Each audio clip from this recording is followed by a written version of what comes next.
Okay friends, it's time to get started on replacing our oil pan. First, we're going to come right up on top of the engine and we're going to remove that oil cover. You're going to see exactly what type of oil you're going to want to have, so make sure you have plenty of this in stock because of course when we drain the oil, you're going to have to refill it with the manufacturer's specified oil. Let's go ahead and set this aside and get underneath the vehicle. Underneath the vehicle, we're going to be looking for our oil pan. That's this area right here. We're going to go ahead and start draining the oil, so make sure you have a nice collection bucket. We'll use a 14mm wrench, turn this counterclockwise, and remove the drain plug.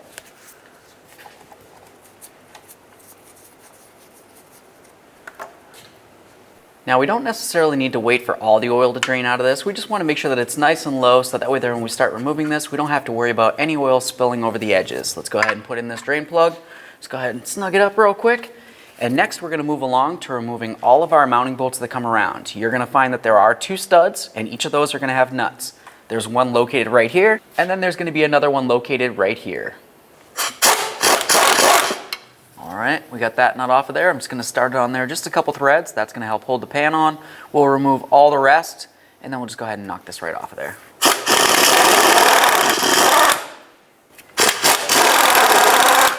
To access the forward bolt, sometimes it's easier to go ahead and get this down and out of the way. Just a little push clip. You can get underneath that, separate it. Now we can pull this down and out of the way.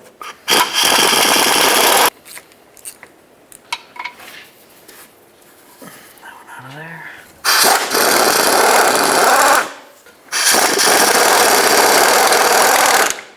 Now at this point I have all of my mounting bolts removed. I have this nut still on here, so it's going to protect me in case this wants to fall down, so it can't potentially hurt me.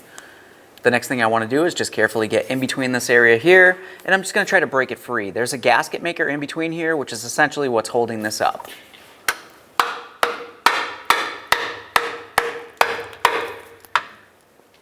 Just going to gently start prying down on this, try to break it free.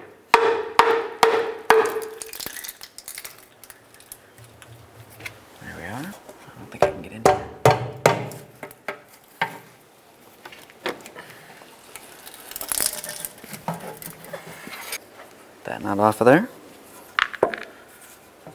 Now we're just going to try to work this off of here. It's still stuck on the side over there.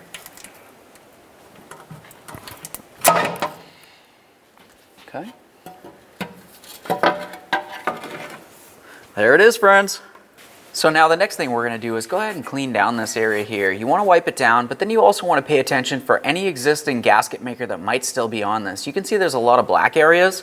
So you're just going to want to take a nice flat razor blade, obviously be very careful, and then all we want to do is just kind of lightly skim across this as flat as possible, and we're just essentially trying to get off any of the black that we can. We'll get this as clean as possible and then we can continue.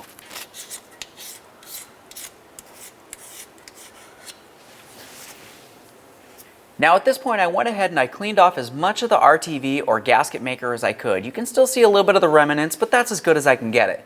You're also going to notice that there are some areas that oil's dripping down onto.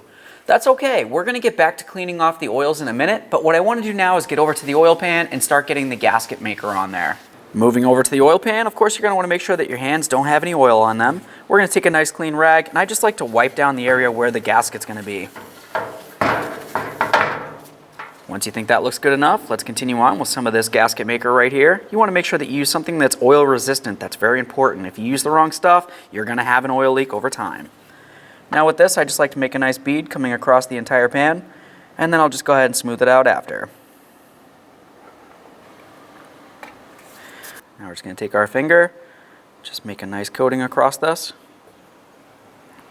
I don't worry so much about the bolt holes.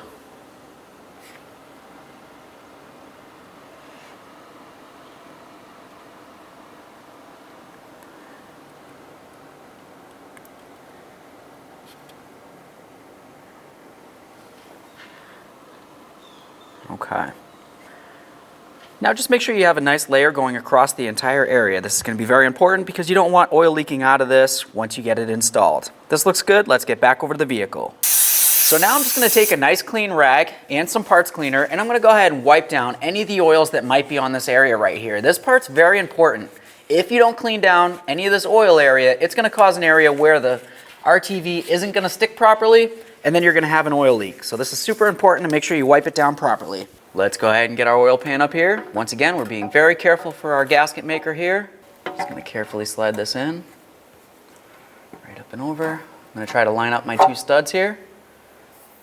There we are. Now we can just take some of these bolts, go ahead and start them right in there.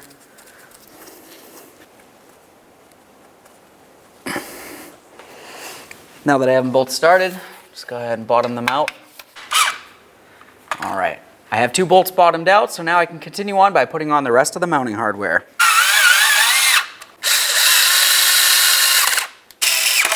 Next, we're gonna go ahead and torque all of these. The torque for these is 80 inch-pounds, which is pretty close to 7 foot-pounds. Go ahead and use some parts cleaner on a rag. You can wipe off any of that gasket maker that you made a mess with. Before we get back up top, let's go ahead and make sure the drain plug's nice and tight. Now at this point, what you're probably gonna wanna do is go ahead and replace that oil filter at the same time. You drained out all the oil, it only really makes sense.